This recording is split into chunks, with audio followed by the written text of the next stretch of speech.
বিভিন্ন উপজেলা থেকে স্ট্রং প্লেয়ারগুলো জেলাতে এসে খেলতে পারে, সেই জেলা একটা ভালো নট অনলি ক্রিকেট টিম করতে পারে, একটা ক্রিকেট পরিবার তৈরি করতে পারে, সেখানে ফিজিও ট্রেনার এবং সব সাপোর্ট স্টাফগুলো তৈরি করতে পারে। এবং প্রথম ইভেন্টে যে পরিমাণ সাড়া আজকে দেখলাম, সেটা শুধু এটা চিটাং শুরু করলো, আমরা আশা করবো অন্য অন্য রিজনগুলোতে এই ধরনের সুন্দর ব্যবস্থা গ্রহণ করবো। এটা তো মেইনলি ধরেন এখানে লাস্ট স্টেজ যেটা মানে খেলা, প্রথমে তো প্র্যাকটিস করবে, প্রতিভা হবে, তারপর তারা একটা গেম সিমুলেশন করবে, তারপর ম্যাচ খেলবে। এই যে ম্যাচ খেলার মাধ্যমে যে নতুন প্রতিভাগুলো উঠে আসবে, এটা হচ্ছে আমার কাছে মনে হয় this is the easiest way.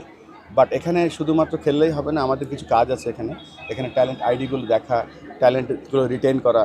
তো আমাদের কাজগুলো এখন বেড়ে গেল, আমাদের যে গেম ডেভেলপমেন্ট টিম আছে, হাই পারফরমেন্স টিম আছে, এখান থেকে আমরা সেরা ট্যালেন্টগুলো নিয়ে আমরা যেন আলটিমেটলি আমাদের পাইপলাইনটা স্ট্রং। দেখেন আগামী দিনের তামিম, সাকিব, মুশফিক, রিয়াদ এরা সব স্কুলে আছে এবং এটা আমাদের কাজ, এবার আমার দায়িত্ব যে কীভাবে ট্যালেন্টগুলোকে আমরা নিয়ে আসতে পারবো।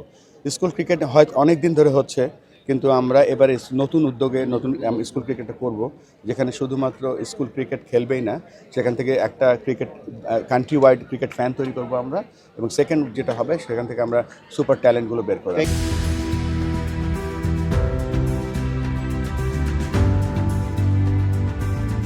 মানে এটাই আমাদের আলটিমেট গোল। আলটিমেটলি আমাদের আঞ্চলিক ক্রিকেটে ফিরতেই হবে। যদি আমরা ক্রিকেটে স্ট্রং করতে চাই, আমরা যে প্ল্যানটা করছে বিসিবি ক্রিকেটটাকে ছড়িয়ে দেওয়ার জন্য, এটা আঞ্চলিক ক্রিকেট করা ছাড়া আসলে বিকল্প নেই। আমাদের ক্রিকেটটাতে আসলে সেন্ট্রালি সব কিছু কন্ট্রোল করা হয়, উইচ ইজ ফাইন। বাট আমার মনে হয় যে সাথে যদি আঞ্চলিক ক্রিকেটের সাথে এইটা করা যায়, সিনক্রোনাইজেশনটা করা যায়, তাহলে মনে হয় ক্রিকেটটা আরও ছড়বে এবং ক্রিকেটটা আরও বাড়বে। দেখুন এখন কিন্তু এই যারা ডিস্ট্রিক্টের খেলারা ছিলেন, তারা কিন্তু বসেছিলেন, তারা কিন্তু হয়তো বছরে লিগ ক্রিকেট যেটা খেলেন, তারপরে কিন্তু একটা লম্বা সময় কোনো খেলা থাকে না।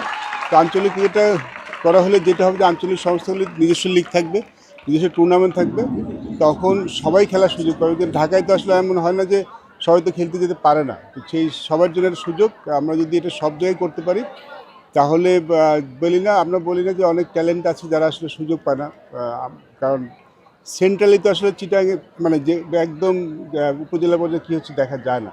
তো সেটা একটা বড় সুযোগ। আশা করি যে চিটাগাং আমরা শুরু হলো, উইচ ইজ ভেরি, আমার মনে হয় বাংলাদেশ ক্রিকেটের জন্য খুব গুরুত্বপূর্ণ একটা দিন আজকে একটা।